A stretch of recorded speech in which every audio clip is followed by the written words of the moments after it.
নভেরা আহমেদ সময়ের চেয়ে এগিয়ে চলা এক ভাস্কর।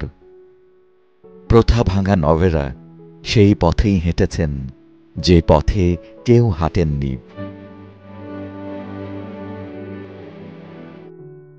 তিনি শুধু বাংলাদেশের প্রথম নারী ভাস্করই নন, এদেশের আধুনিক ভাস্কর্য শিল্পের পথ চলা তাঁর হাত দিয়েই শুরু হয়। শান্তি, পরিবার, মা ছিল তাঁর কাজের প্রিয় বিষয়। নভেরা আহমেদের জন্ম ২৯ মার্চ ১৯৩৯ সালে সুন্দরবনে।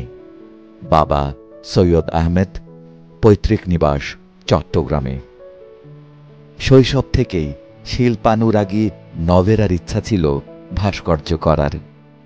কলকাতার লরেটো স্কুল থেকে প্রবেশিকা পাশ করে তিনি লন্ডনে সিটি অ্যান্ড গেলস্টোন কার্ভিং ক্লাসে যোগ দেন। পরে Camberwell school of arts and crafts থেকে তিনি ৫ বছর মেয়াদের ডিপ্লোমা কোর্স করেন। এরপর তিনি ইতালির ফ্লোরেন্স ও ভেনিসে ভাস্কর্য বিষয় শিক্ষা নেন। ১৯৫৭ সালে শিল্পাচার্য জয়নুল আবেদিন, হামিদুর রহমান ও নভেরা আহমেদকে শহীদ মিনারের নকশা তৈরির পরামর্শ দেন।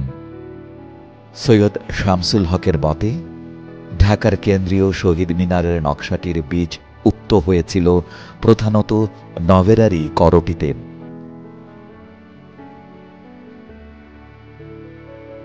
১৯৫৮ সালের ২১শে ফেব্রুয়ারি দ্য পাকিস্তান অবজারভারের প্রথম পাতায় শহীদ মিনার সম্পর্কিত খবর দিয়ে যে প্রতিবেদনটি প্রকাশিত হয়েছিল তার একটি বাক্য ছিল, the memorial has been design by mister Hamidur Rahman in collaboration with miss Novera Ahmed.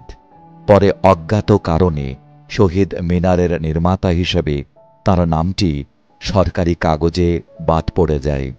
অনেক প্রমাণের বিদ্যমানতায় এখন শহীদ মিনারের অন্যতম নকশাকার হিসাবে নভেরার অবদানের বিষয়টি মীমাংসিত। নভেরা আহমেদ ১৯৬১ সালে ভাস্কর হিসাবে জাতীয় পর্যায়ে স্বীকৃতি পেয়েছিলেন।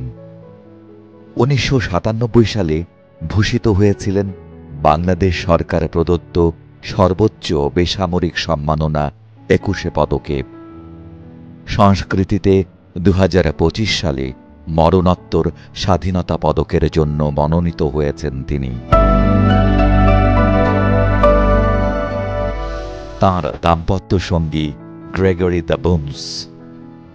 প্রচণ্ড আত্মমর্যাদা বোধ সম্পন্ন নভেরা দেশ ছেড়ে সুদূর প্যারিসে পাড়ি জমালেও জীবনের শেষ দিন পর্যন্ত বাংলাদেশের পাসপোর্টটি আঁকড়ে রেখেছিলেন ফ্রান্সের নাগরিকত্ব ফিরিয়ে দিয়ে।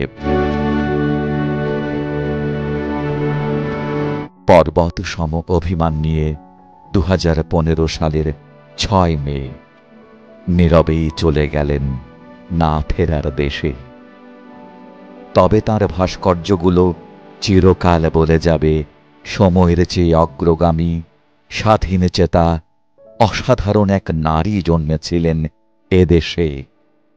তাঁর নাম নভেরা।